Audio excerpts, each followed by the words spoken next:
Yeah, well, great high-level women's college basketball game, I thought. Obviously, two ranked teams, but a ton of respect for Oklahoma and Jenny and what she does with that program. They're hard to guard. They're hard to prepare for.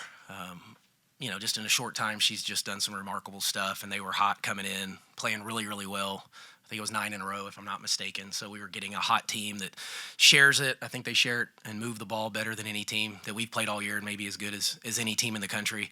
They gave us everything and more. For us, I thought there was some beauty to it. I thought there was some just terrible basketball, especially early, that I thought maybe could happen just because of the pace in which Oklahoma plays. They have the top pace in the country coming in.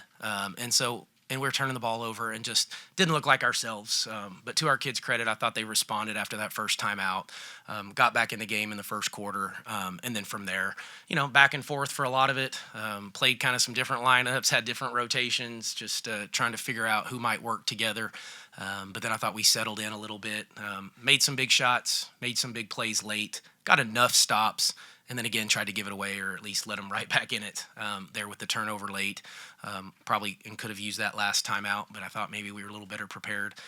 So we didn't, but again, got the stop, got the free throws. Of course, Tot missed the first free throw, and that kind of probably sealed it at that point. But just thought the crowd was phenomenal. It was loud in there. Certainly helped us kind of overcome and get past that hump in the fourth quarter. As far as personnel, I thought our bench was fantastic today. I think we beat them 27-10 in bench points, so that hasn't happened a ton for us this year. Jayla Hemingway going 6 for 6, hit the huge three. I think that was in the fourth. So I thought she was great. Danelle was good. And then Tabby hit some big buckets, too, for us when we needed it, and we were trying to attack and get some paint touches. Kaya played the entire night. That kid does everything for us, so it's so hard for me to to take her out at times. Jordan didn't shoot it very well, but, man, she just does everything for us. And then after JJ's not good start at all, I thought she settled in and got going a little bit. So, really proud of the group. That's a big win for us in the program, and keeps us in the race, I guess, so to speak, of the Big 12 conference regular season. So, still lots of work to do, but this was a good one to get. So Mark, their coach just really complimented Tabby. That she called her the difference in the game. So her and Danielle, their post ability to score, how important was that for you? And was that something you wanted to do coming in, or is that just sort of happenstance that it worked out? Well, a little bit of both. Those are the two players on our team that can give you a back-to-back presence, back-to-basket presence. But for us, we always want to work from the inside out is kind of our term, and so play through the paint. You can do that by throwing it into a post player. You can do it by passing off cuts. You can do it off the dribble. So we are a little hodgepodge of all of those. We're not necessarily dependent on any one of those, but that's just kind of what the game called for, I guess, and so that's why we went a little bit bigger, and we couldn't get Kylie going much, and so we just went with the bigger lineup. OU doesn't have a ton of size. Now they're good in there, and they can give you some problems, but they're not one of the bigger teams in our league either. And so then we thought maybe we might have a little advantage, so we just kind of kept throwing it to her, and to Tabby's credit, that little fadeaway fell enough. So not my favorite, but as long as it's going in, it's always my favorite. Coach, a couple weeks ago you told a story about this team's demeanor, about how it doesn't get too panicky in situations, and hey coach, we got it, kind of thing. So 8-0. Is this an example of that kind of the way they responded to that? Yeah, and I got into him pretty good. That was one of my more passionate timeout speeches. I made sure that boom mic wasn't over me on that one, or I would have told him probably to back up. You're not going to get anything out of this one. They did. They just responded, and we just needed to settle down. I just think we were a little jacked up, and when JJ's dribbling it off of her leg and stuff, I'm sure we were just a little probably overly excited. But again, I thought the response was great, and we settled in quickly. But it did get to 11-3, if I'm not mistaken, I think, right? It went from 8-0 to 11-3, and then kind of, from there won the quarter. From that point forward. So, just needed to settle. But, they were like that again. They were pretty, even at halftime, they felt good, and we just needed to make a few adjustments, and then, stayed with it, stayed the course. Coach, on that same note, though, they're late in the fourth quarter when you kind of go the two extremes of you're up 6 and then all of a sudden it's a 2-point game. Did you sense any level of panic from your group? No, not a ton. I mean, there was a couple of them, like you look in their eyes like, what the heck did we just do? I think Kaya was really upset with herself for the turnover And then, with Oklahoma and the better teams, when you make a mistake, they make you pay. So I thought we lost some 50-50 battles, and then every time they hit a three off of it. I think it was Jordan and Kaya on the loose ball, go fight for it. We lose it, and for them, they shoot it so well, then it's a dagger three.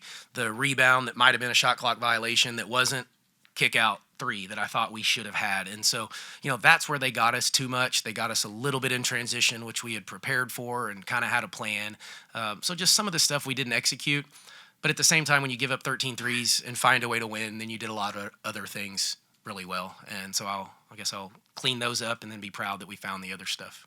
Did the Sooners surprise you from beyond the arc? I think they entered something like 196th in the country in three-point percentage. No, not in any way, shape, or form. Now, not that percentage, but no, that's what they do. They play fast, like I said. I think it's the number one pace in the country, so they shoot quick, they shoot threes quick, but they shoot with just a crazy confidence, and that's what Jenny does for them and allows them to play with this just extreme confidence to shoot the basketball on the offensive end. So you don't want them to go, 13 for 21. That's not good enough on our end. But no, they can do that. And I think our goal was to keep them at 8 or 9 or less, and so we missed the mark on that one. Is there any more satisfaction, I guess, of winning a game in the fashion where your bench was relied on so heavily and you were able to, not have to count on all 5 starters maybe the way you normally do? Yeah, I'm sure there's another way, but I can't think of it right now. So I'm going to enjoy it the way it happened. But, for the bench to have that night, I think that's long overdue for this group. They've just stayed the course. Jayla was kind of in a funk for a minute, so to see her come out of it, I'm so proud of that kid and the super senior to have, that win on the home court. Danelle's just gotten better and better. We've talked about that in here multiple times. She just keeps getting better, and Tavi's a super senior that's played in some bigger games and been in these moments.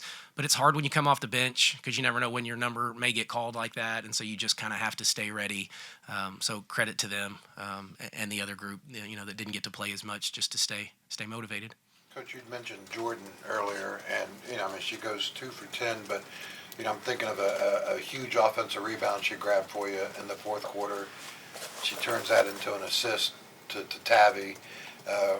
One of her 2 field goals came like a minute later in the fourth quarter when you're trying to protect the lead. And then obviously she makes the free throws there at the little things like that she does in games like this can end up being huge.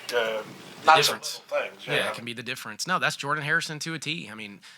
She finds ways to impact the game even when she's not scoring. And, I've said this before too, naturally she wasn't a scorer. Even when we recruited her, she played with such good talent around her. She was a facilitator first. And when I got her at SFA, it was, we quickly understood, you're going to have to score for us, for this team. And she was way too sped up early in her career. And then it quickly settled down and she became a scorer and obviously has been for us as our second leading scorer. But, I think she's, she's not the best point guard in the Big 12 right now. She's one of, at the top. I think that highly of her and the impact she has. She got 300 career assists, I think, with one of those tonight and double figures and 6 rebounds. She's a great rebounding guard. And what'd she find, 4 steals or 3, I think? 4 steals. Yeah, so the kid is just, she's legitimately all over the place, and she's our leader, and we trust her. So she's 2 for 10. You're not even thinking about, it's not her night, we got to get her out. There's because of those other things that she does. Yeah, no, and we don't have a ton of other options right now this year either, so that that has a little piece of it. But it's trying to get her and JJ, especially in that first quarter, early second, get them a break, let JJ slide over to the point if we can, and as long as they stay out of foul trouble, we can do that. Which tonight we were able to do that at least early, and then they can kind of finish it off for us. You touched on a little bit of the conference race, trying to stay in that. Are you also thinking any about the postseason, the Big 12 tournament, getting that single bye, the double byes? Is that something with the structure of the tournament the way it is this year? Just very little. We have brought it up one time just to make sure they understand the structure of the tournament. We don't talk about it much more than that, but we talked about the structure. They understand top 4 gets a double bye and the significance of that. So we do know that. We needed that one. We need to keep separation. If, heaven forbid, we can't find a way to the regular season championship, then, secure one of those, because I do think that's a huge advantage. Haven't thought beyond that in any way, shape, or form. Just trying to coach talk, but stay in the moment and go find the next one and win this one and then enjoy tonight and start the process for the next one, because it's a gauntlet, as I've kept saying, and we're in the middle of the heaviest gauntlet of the year. Coach, just kind of along that, you go, the preseason picked 8th, I think, if I remember correctly. So, the expectations are, middle of the road. All of a sudden now you got 4 games left and you're, right there, 1 game back from the title. Is there anything to be said to these girls about, suddenly going from one spectrum to the other? A team that is expected to win probably handles it better as opposed to a team that wasn't expected to be there. Now all of a sudden they're there. How do you deal with that? Yeah, I mean, we don't much. I mean, I think it's part of our nature and kind of who we are. And, we don't, we give them the standings occasionally, but they can go check that stuff. And they know before I ever go give them the sheet of paper that's got the standings on it, they know exactly, where we stand. But again, no, they're staying the course. But, we didn't pick ourselves 8. Other people thought that of our program, and I would have thought it was a little low at the time. But again, that's not something we're talking about now either. We're just we're in this position. We've worked our tails off to be in this position. A lot of people keep saying there's no way and you've overachieved and that type of stuff. But it's not done, and so there's no you can't even talk in those terms yet. But we got the buy-in. The team got the buy-in from each other. They got it from the coaching staff. There's kids that have played in an NCAA tournament game. Coaches that have coached in those environments. So, no, it just came together quickly because of all of those things, and obviously a place that allows you to have success. And, I don't want it to end. I've just enjoyed the heck out of it, and I love going to work with this group, and they just keep kind of, I wouldn't say amazing me, but they certainly surprise me with what they keep doing, and we just keep preparing the right way and hope we keep getting better and do something special as this gets into March and later in March. Mark, your thought of the atmosphere and how much did you guys feed off of that? Yeah, a ton. No, that was a great crowd. I think the score kind of helps keep them in it too. So they stayed engaged because of the score and it being fairly close, and obviously 2 ranked teams and high-level basketball. At times, sometimes it got a little ugly, but for the most part, it was pretty high level. But yeah, no, we feed off of it, and there is a home court advantage. It's really hard in this league to win on the road. We all know that. So I've termed road wins our gold, whether that's for us or anybody. If you can go on the road and steal one, that is like a game and a half, in a standings. So you got to protect your home court and then see if you can't steal some stuff on the road.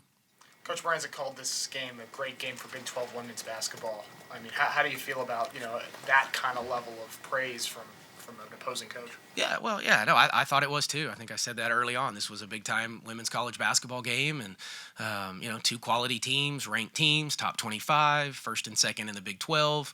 I don't. What else would you want in a women's basketball game? I just hope people will keep coming and supporting, and we can grow it from what it is now to something really, really special. And I understand that's going to take time, but I want people to be as excited about women's basketball here as they are in other parts of the country, and I think we can do that here, or I wouldn't be here as the coach. And it takes opportunities like this and rankings and those types of things to create it. But man, it's fun when you get there, and it just makes you work a little bit harder to maintain it.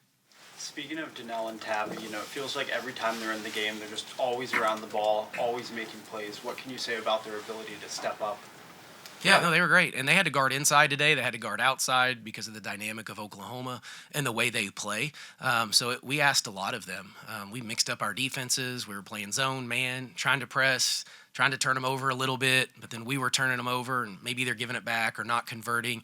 But they just give us an inside presence and some size. So even if they don't get the rebound, and Danelle in particular, she's taken up so much space that allows Jordan and some of those other guards to maybe crash down and clean up the glass. And, we've struggled to rebound a little bit, and so they give us maybe just a little better identity, to rebound. What can you say about Danelle and her development this season as opposed to where she started? Yeah, no, and we just talked about it again down there as the coaching staff, and y'all didn't see her early, and I didn't know what we were going to get out of her, to be honest. We needed a bigger body to battle and play against some of the bigs in this league, and we knew she had some development. We got her a little bit later. Of course, we were late, but, it was a new coaching staff, and so the portal was already hot and heavy. And so to her credit, credit her. She has worked her tail off. She's in so much better shape, getting buckets, catching the ball, finishing around the rim, moving better, running better. So for her to play, because I was worried, I didn't know if she could keep up with the pace, in that game. But yeah, she did a phenomenal job, and she has a great attitude, and she's a joy and pleasure to coach. So yeah, just really proud of her. Coach, the steals that came outside of the press, sneaking up behind a player, poking the ball away, or coming up from the side. Now, How big were those kind of moments, that came outside of the full court Well, stuff? yeah, they're big because we were keeping them off balance and uncomfortable, and that's a lot of what we really try to do defensively. If the steal is just the byproduct of the work and putting them in the positions that we want them to be in, and obviously if we can get the steals are live ball turnovers. That's different than a turnover. We didn't get as many steals as we traditionally do, but had enough, and then we just got to convert them. But it's really just to make them uncomfortable, right? You're dribbling, and now all of a sudden you're looking over your shoulder because somebody may be coming from behind, so maybe you're less aggressive. So just trying to take the offense out of their comfort is all we're really trying to do. And for the most part, I thought we did a pretty good job of that. Is that like one of the things Jordan's the best? Yeah, Jordan and JJ's pretty good. I mean, they're both ball hawks, is what we like to call them. So wherever the ball is, they love to go, sometimes too much. And that's, against them, you send in two to the ball, you're probably in trouble behind it. So you got to be a little careful there. But yeah, no, they're ball hawks, and, they kind of seek ball a little bit, but yeah. Thanks, everyone. Okay. Thank you guys. Appreciate it.